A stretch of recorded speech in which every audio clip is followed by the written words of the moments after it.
2020년은 말 그대로 다사다난했던 해로 기억될 것 같습니다. 코로나19의 여파로 핵심 사업들이 차질을 빚기도 했고 또 광주시와의 상생 문제로 논란이 되기도 했는데요. 2020년 전남 지역을 뜨겁게 달균 이슈들로는 무엇들이 있는지 송효창 기자가 정리했습니다. 코로나19로 인해 자영업자들은 존폐기로에 내몰려 긴급 재난지원금 신청이 줄을 이었고 상권 공실률도 늘었습니다. 특히 관광업종은 대부분 개점 휴업 상태에서 심지어 폐업으로 이어졌습니다. 지난 7월 공공인력 확충을 위한 의대 정원 확충과 공공의대 설립 추진 방안을 통해 전남 지역의 의대 신설이 사실상 확정됐습니다. 하지만 의료계에서 받아들일 수 없다며 파업에 들어갔고 정부와 여당은 결국 의대 신설 추진을 중단하기로 했습니다. 코로나19 안정 후 재논의하기로 했지만 정부와 여당이 어떤 결론을 내놓을지는 미지수입니다.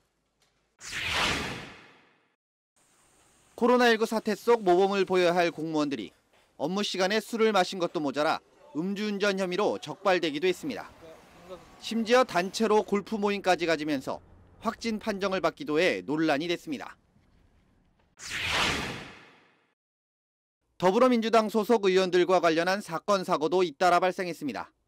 광역 의원이 기초의원을 폭행하는가 하면 본인 지역구 공무원에게 언성을 높이고 또 다른 의원은 국유지를 불법으로 매입해 논란이 됐습니다.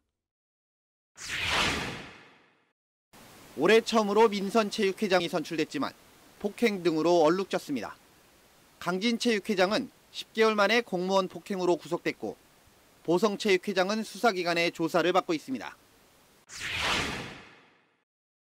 4.15 총선에서는 더불어민주당이 18개 지역구 의석 모두를 싹쓸이했습니다.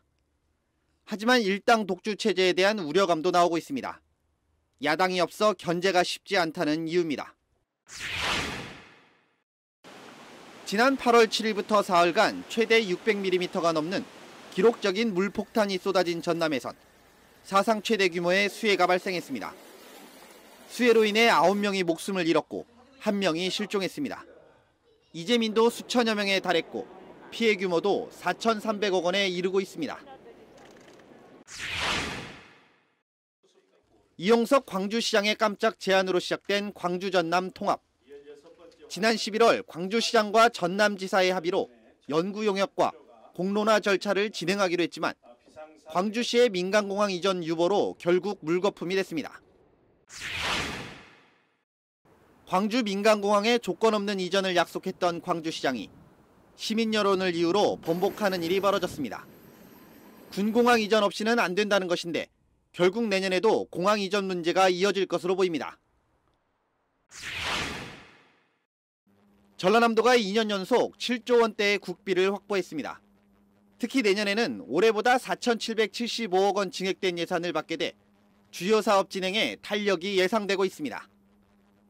전라남도 10대 뉴스 순위는 LG 헬로비전이 지난 1월부터 보도한 날짜를 기준으로 순서를 결정했습니다. 헬로티비 뉴스 송유창입니다.